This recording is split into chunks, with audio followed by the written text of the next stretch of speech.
Hasbunallah wa ni'mal wakil.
Allah sesembahanmu rinten lan telu mung limang wektu kanggo mbrasta mungkar lan nepsu.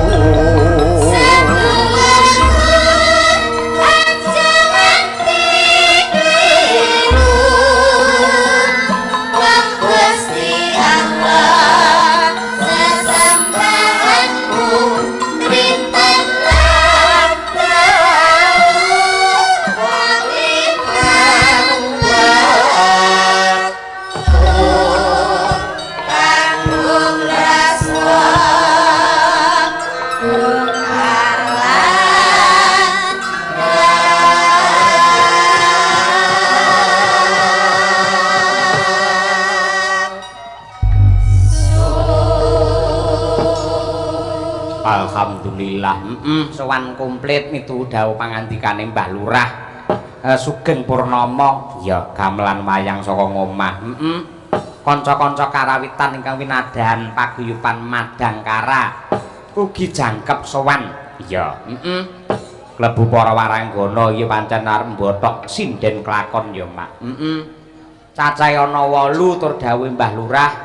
wiwit saka panitia nganti tekan para seniman seniwati kabeh kudu ngagem busana ingkang sarwa cemeng ireng langgeng oh iya sempulur pancen kaya ngono kuwi tur dasare awake dhewe kudu semangat lho nduk wong panitiane perangkate kabeh iki tukang pencak ha iya piyai hebat kabeh temenanan rata-rata PSHT iya monggo sesuk bengi awake dhewe dipiji sowan ning Padepokan Agung Pusat PSHT Madiun salam saking Mbah Lurah mriki benjing kula aturaken dumateng para pepunden ingkang mapan wonten ing Madiun iya sinden komplit ana 8 iki mingkang minangka mepet karo dalang iki malah bintang tamu sing pancen lagi naik daun genduk Niken Salindri sangat luar biasa mongko sore mau isih ana ing ngendi nduk sore mau nduk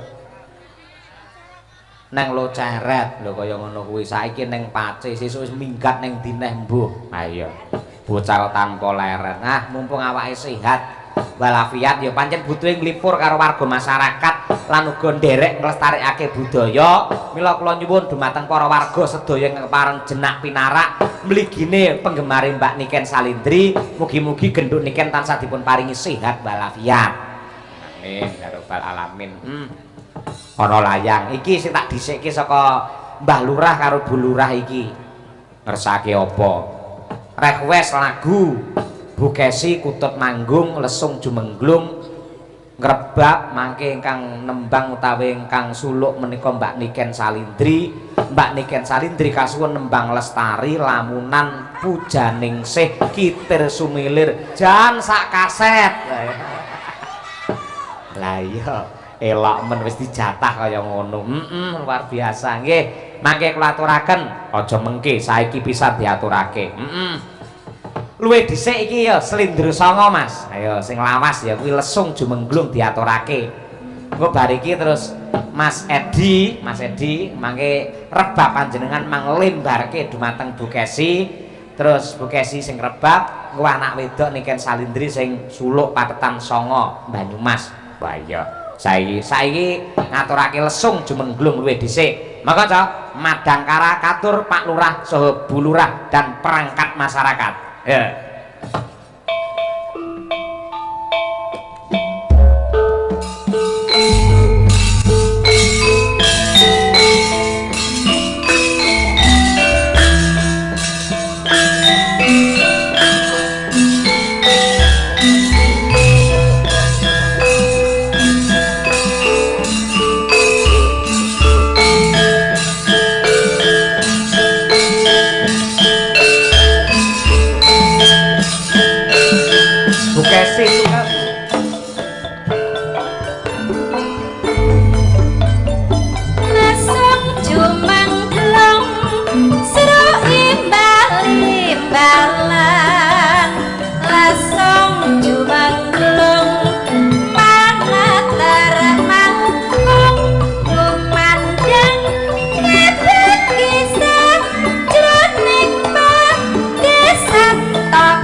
siji kom ayo bar iki apa ya iki mumpung larase sik Slendro Songo Mas Edi tapi rebabipun Mas ben diasta karo Bu Kesi engko sing suluk ben genduk niken mergo iki request pamundhut saka Bu Lurah iya le manti-manti sangat luar biasa aja nganti lali coba tak aturake lek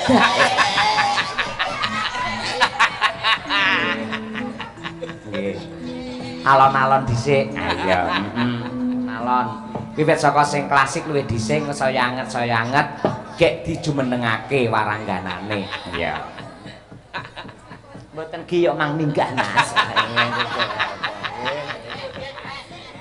ya masa ngasto anduk lho nggumun arep nglapi apa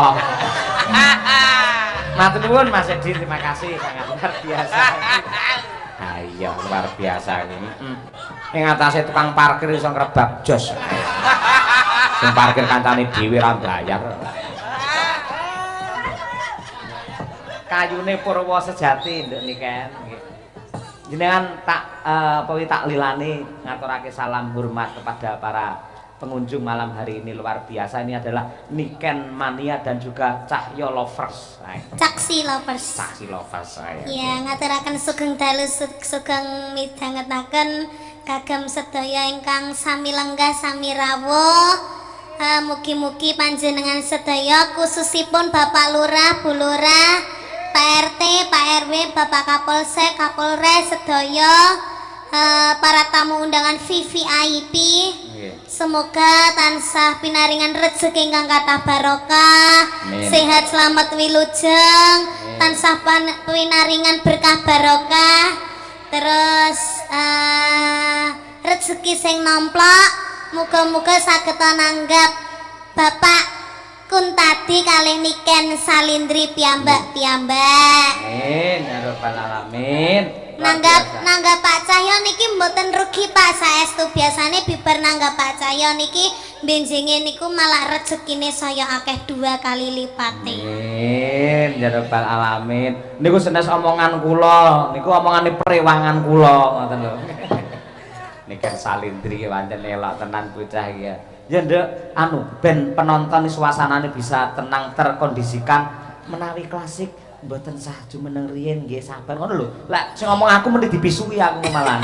Lek sampean mesti manut karo sampean wis to. Nggih niki diparingi sing alus riyen nggih Pak Bu. Amargi nggih kalih leren riyen mengke dirungone sing alus-alus riyen mengke bagian kasare ra diwengi mawon. Lah kuwi lho penonton dong ngrungokne ora ngono kuwi ora. Soale kula niku nek wayangan niku senengane sing halus-halus riyen, Pak. Masa ta, Nduk? Amargi saya itu membuktikan bahwa saya itu tidak hanya gendeng-gendeng sekarang saja tapi gendeng-gendeng zaman dahulu itu mengikuti luar bisa. biasa. Klasike ya mateng. Tepuk tangan untuk Niken Salindri luar biasa. Nah.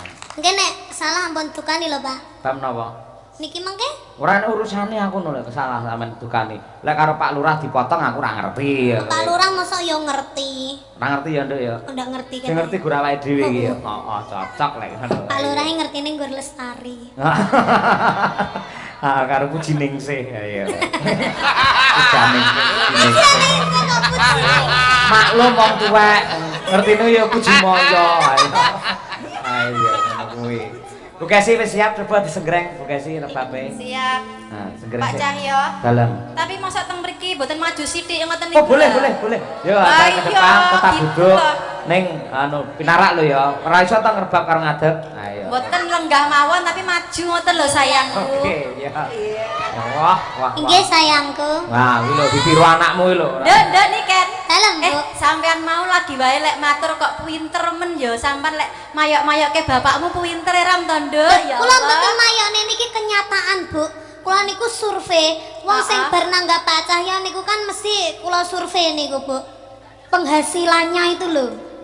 Langsung Meningkat. 2 kali lipat loh, Bu dirasa. Amin ya Allah berkah barokah sedayanipun lan mugi-mugi sedaya warga masyarakat kepanjen mriki panjen tansah pinaringan berkah lan barokah rezeki ingkang malimpah saking Gusti Allah Subhanahu wa taala.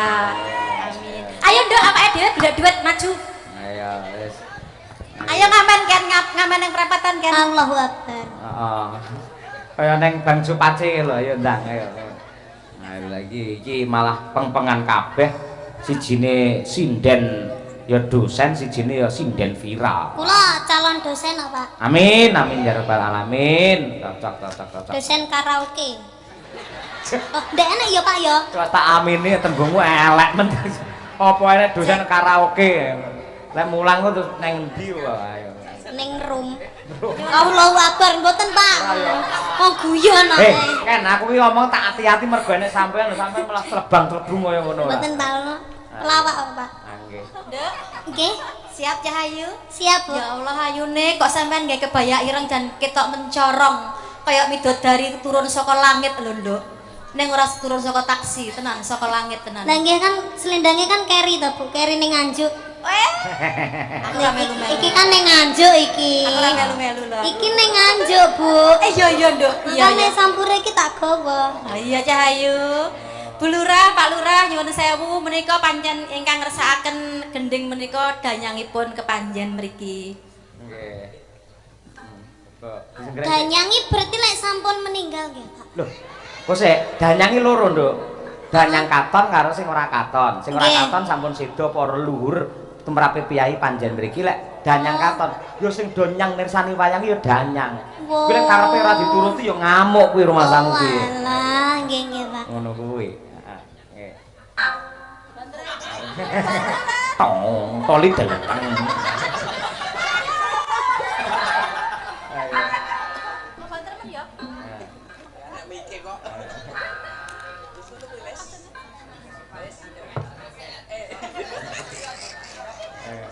Saged, Bu. Kula pasne napa pripun? Aja lek musuh niki kan malah pedhot senare wingi. Niki napa mboten anu to, Pak? Biola to, Pak? Biola Jawa kuwi biola Oh, biola Jawa Jawa. nggih. Lek biola kae senare lek enek papat, iki malah gur loro rebabe lebih sulit. Ayo ngono kuwi.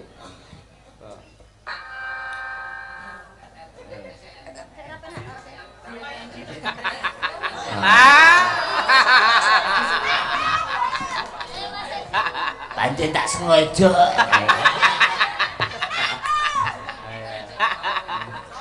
Lah. Ayo.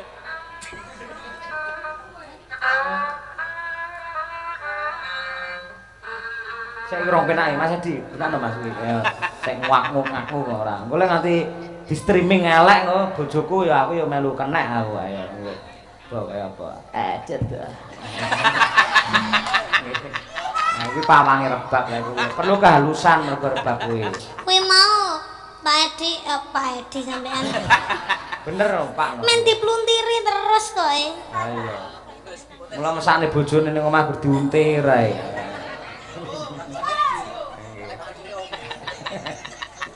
Lah iya. Coba dicek karo pawange. Wes.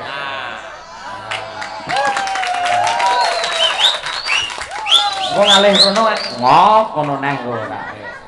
Sik entuk keploke pipine wis abang kok. Aja to, Nduk. Kuwi piyayi anteng dhewe sak rombongan kuwi lho, ora tau piye-piye. Sendika dawuh Kakang Mas. Tong, toli deleteng.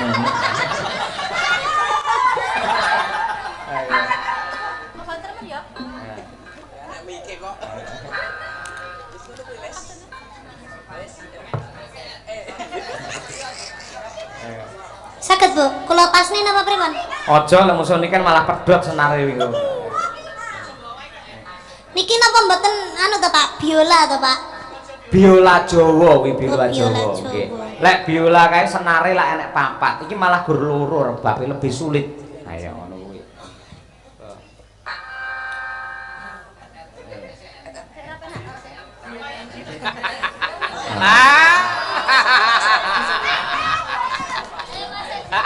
Pancen tak sengaja.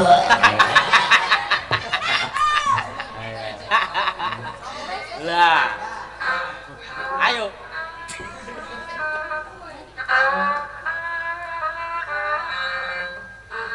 Sik rong penake Mas Edi, tenan Mas iki. Ya, sik ngwak-ngwak ora. Engko lek nganti di streaming elek kok bojoku ya aku ya melu kenek aku ayo. Kok kaya apa? Aja to. Nah, kuwi pawange rebab lha iku. Perlu kehalusan mergo rebab kuwi. Kuwi mau Pak Edi sampean. Bener Pak. Men dipluntiri terus kok. Ha iya.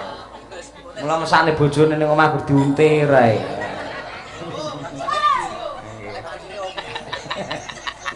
Lah iya. Coba jadi cek karo pawange. Wes.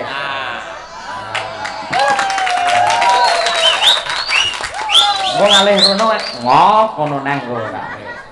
Sik entuk keploke pipine wis saban kok. Aja to, Nduk. Kuwi piyayi anteng dhewe sak rombongan kuwi lho, ora tau piye-piye. Sendika dawuh Kakang Mas. Tebar, pakai begini. Nah, wes. Ya.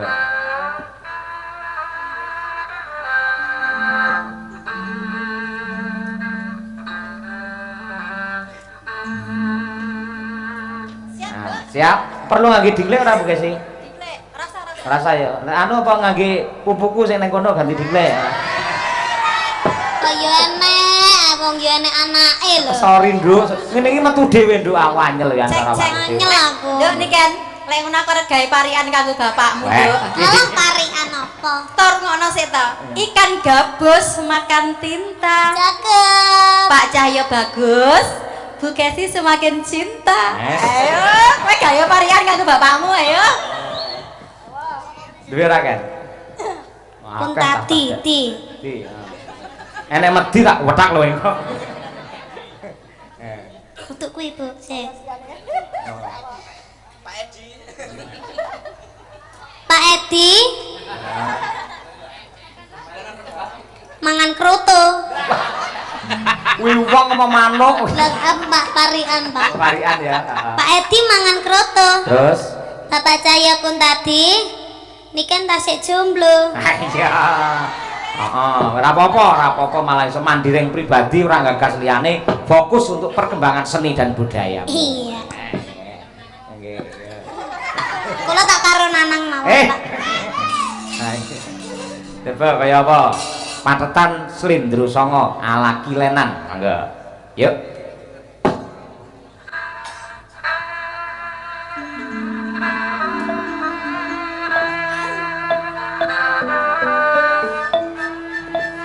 Kayune para wasa jati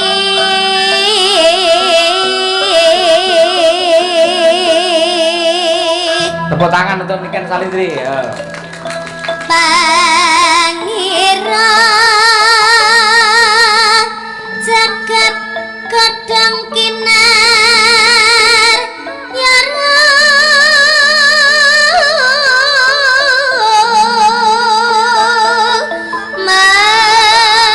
mambe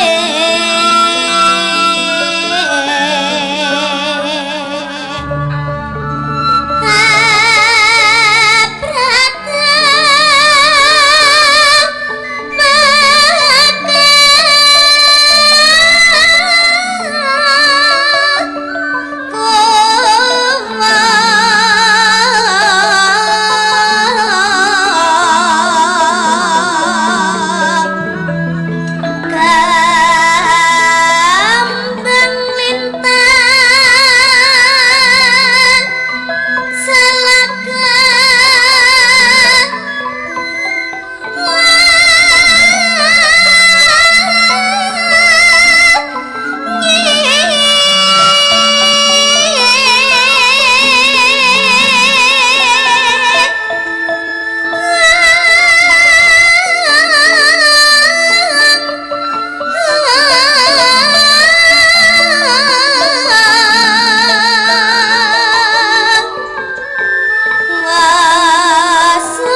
Nyuwun tepuk tangan para lenggah luar biasa. Witing klapa jawata gendut niken uga saged pinarak di tempat semula.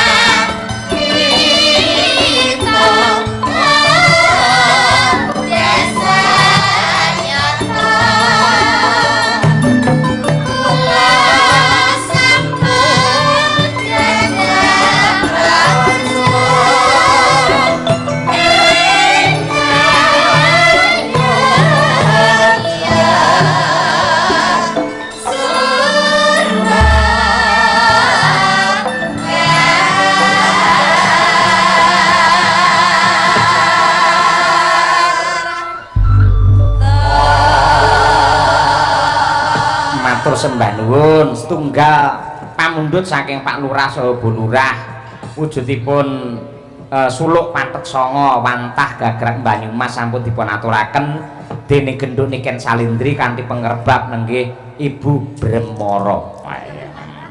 Bremara kuwi ugi request lagu saking Bapak Tawar Penebas ngersakaken podang kuning kalian santri pekok untuk warga masyarakat Kepanjen. Yo saiki sinden Madangkara ditampilke luwih dhisik men sok keratan yo Mak. Umi Hafifah bersama Mbak Diajeng Tandra Mulya. Yo coba kaya apa tukung-tukung. Dados.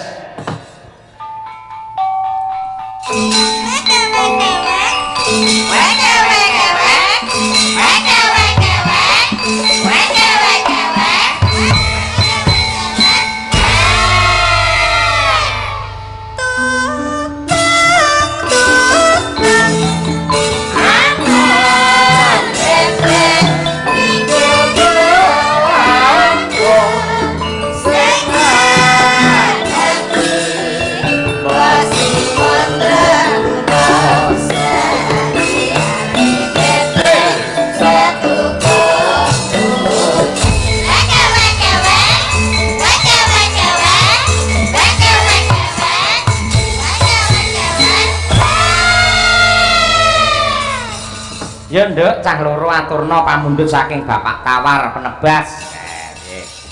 Podang kuning. Ya dibawani ya Mak.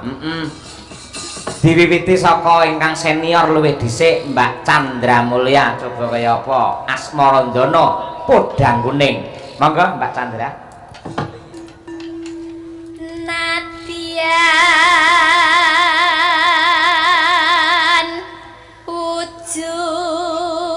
temong peksi nanu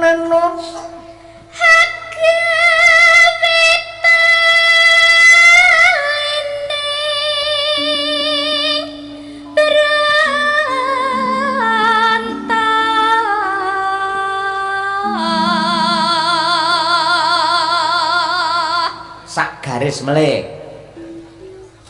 halus manis neng semake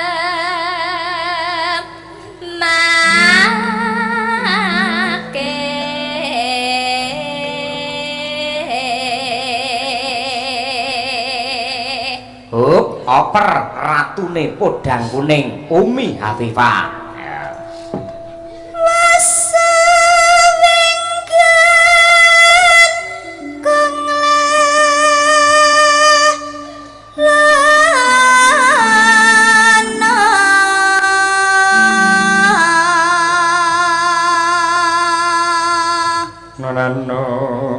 Golek isi podang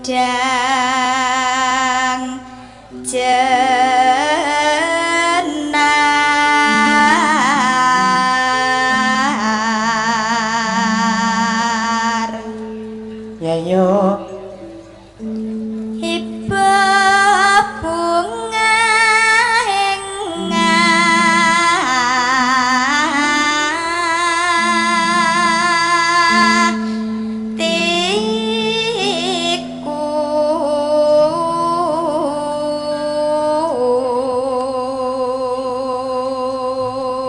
Terakhir berdua.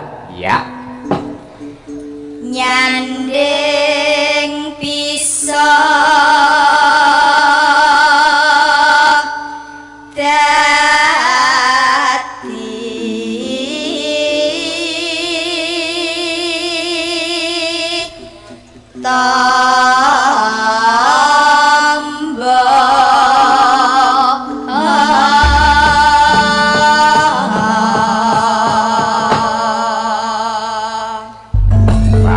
secara spontanitas parandene ya iso dinamis sak loro kuwi ya Mak. Terus ya man ngendikane piyayi-piyayi kuwi yen madang kara iki pancen sindene iki rapi-rapi, sindene iki cantik-cantik, suarane iki jan apik-apik, ayu-ayu. Wah, ayu-ayu tenan. Aku lek rabi kemruputen kok nduk tadi. Malah itu apik. Itu apik ora. Ndak boleh gitu, ndak boleh gitu. Kenapa sayangku? Aku ngerti loh Pak, sama aja muni ngono aja sia-sia karo aku. Nggih. Kudu tetap semangat walaupun aku sudah menjadi tua. Mari kita menua bersama. Iya. Umur boleh tua, namun cinta tetap abadi selamanya. Luar biasa. Tepuk tangan untuk tahu. Padahal nyuwun sewu. Bulurah mungkin badhe minggah, badhe maringi buka dumateng para waranggana. Kali asih lho. Kali asih. Oke, mangke bibar menika kula aturi minggah panggung. Ayo. Yuk diaturake podang kuning Umi Afifah dan juga Diajeng Chandra Mulya bersama Madang Kara. Yuk.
nih coba.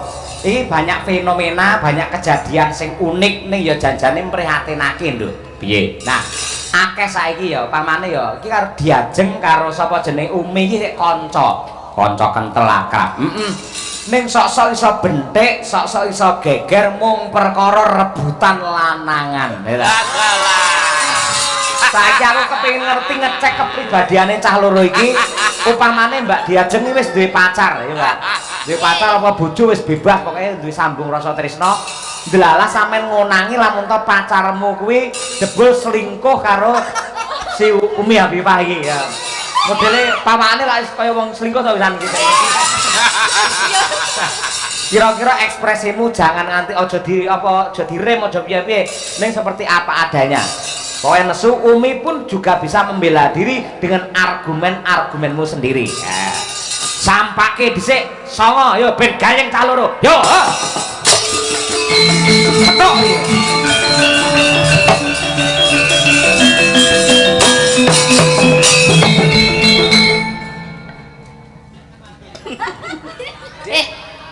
Nyapa kowe guyang-guyu?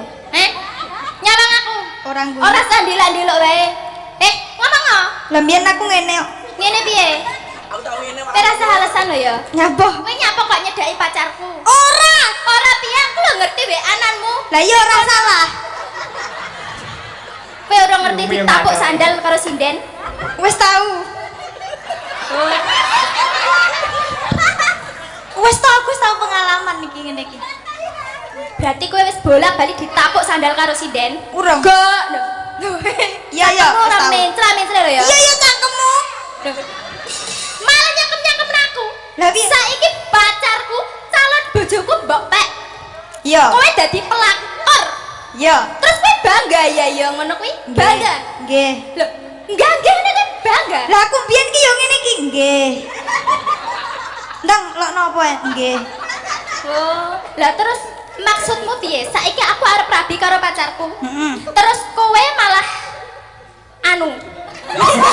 Wah, nesu ngangge anu iki. Anu ki. Terus kowe malah ngerebut pacarku. Kowe WA-ni bojoku. Kowe dolan ning kono mbok video. Saiki aku ngerti lho. Ngerti videone kuwi karo kowe karo Ora tak video tak live.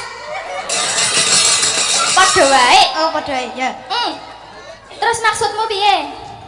Ya wis nek ngono aku tak omong yamu. Sik. Piye? Tak celukno bojoku. Ya. Saiki dipertemukan awak dhewe wong telu ya. Iya ya. Sulama. Rene. Betul.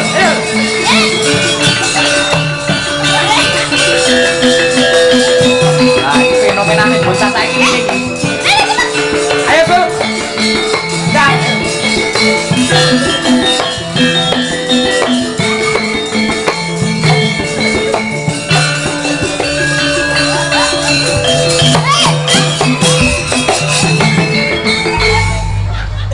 Rene kowe. Maksudmu piye? Nek kene anak calon bojomu kowe ngrangkul-ngrangkul Umi piye maksudmu? Lah dia senenge karo aku kok nyapa? Lah kowe nek seneng karo Umi ngopo kok arep ngajak rabi aku? Iya. Saiki aku bojak tunangan ki piye maksudmu? Hah? Oh, piye? Sik to. Maksudmu apa? Hah? Ora sak-sik. Enak Umi. Yo anakane yo kakrok. Sing tegas dadi lanang yang tegas, menyelesaikan masalah. Rusak. Alasanmu apa? Takoki, Jen. Alasanmu ngapa kok enak Umi? Kowe apa tau jajal Umi? Ya mak. Ngawur. Enak. Iya ya wek. Terus kowe nembung ning wong tuaku kaya ngono kae kowe arep ngejak rabi aku kowe wis tunangan karo aku terus maksudmu piye? Alasanmu Karep apa? loro bojo. Karepmu apa? Loro piye? Loro bojo. Ora sudi aku mbok madu karo cah kaya ngene. Lah ayo iki kok karo kowe. Nekat iki. Berarti kowe luwih milih Umi timbang aku. Iya. Saiki kowe ngomongane wong tuaku. Ngomongane wong tuaku. Piye, Leh? Ya apa piye caramu lemu ngomong? Kowe ae sing ngomong. Kowe iki kok dijak sepelan kok ngono to kowe iki kok. Aku ora iso sepelan. Ya ngene wong tuaku nek kowe ora sida rabi karo aku ora sudi mbok maju karo Oh, bocah iki. aku dadi wong tuane. Ya, Kowe. Kowe iki cilik tak gedheke. Gedhe tak pinterke, pinter tak genehke. Kowe saben lunga ke omah mesti njaluk pangestu. Aku mesti mangestoni kowe muga-muga kowe ora nek apa-apa. Nggih. Nyatane kowe iki nyapo kucuk. Malah tekan. Malah bahagia teko. Aja kaya ngono kuwi. Dadi wong lanang sing antepan rasane, sing tegas, sing tegas. Saiki pilih ing antarane Diajeng karo Umi Hafifah. Pilih salah siji. Kira-kira milih sing ndi? Niken, Pak.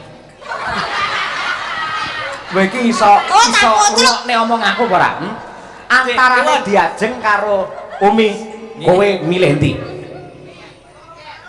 Ji, Dua sek. kudu salah siji. Sopo ya? Coba mesra-mesra kowe. Cok. Taiten pentelu langsung sebutan jenenge. Siji, loro, telu. Enak kabeh, Pak. Jenenge salah siji. Ayo. Ji, ro, lu. Umi, Pak. Umi. Mergane? Ayumi. Ayumi. Nggih. Insyaallah. Lah ngono pendapatku karo pendapatmu padha pancen ya ngono.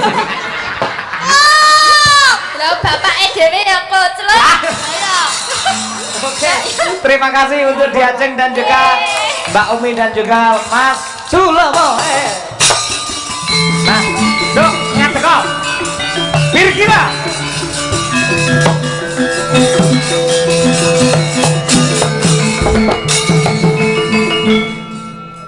Ken, apa? Kowe tak anggap adik kowe iki. Lah kowe lah ora tak anggap kakak. Kowe tak anggap adik. Oh ya Tak tidak jai- beda.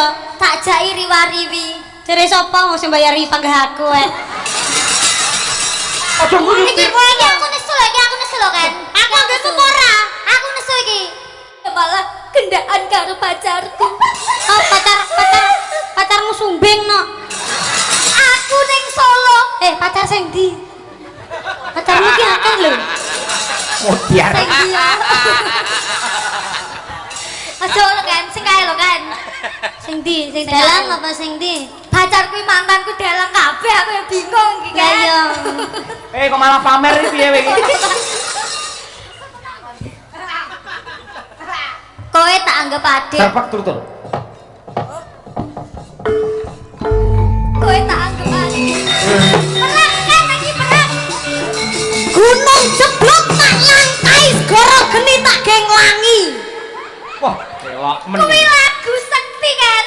Terus aku ya sekti ya wonge. Mbok akeh aku wedi karo kowe kan. Sapane Pak perang Pak iki Pak. Pak pedang, Pak. Jenengan kula gaji napa? Aku ora melu-melu aku. Godo Pak, godo. Ya, Alah kecilin. celurit lho iki. Ya. Sitoke Pak aku Pak. Sing rapi. Aku tak ngasah telur aja, Pak. Godo. Godo. Lah, ora Kulinoro ngene iki ta kowe.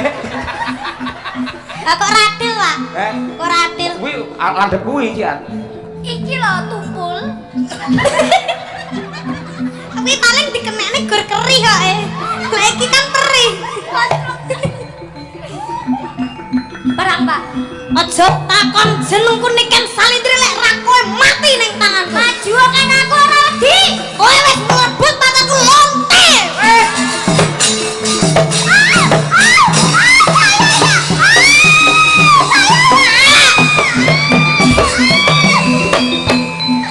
Jujur, Pak.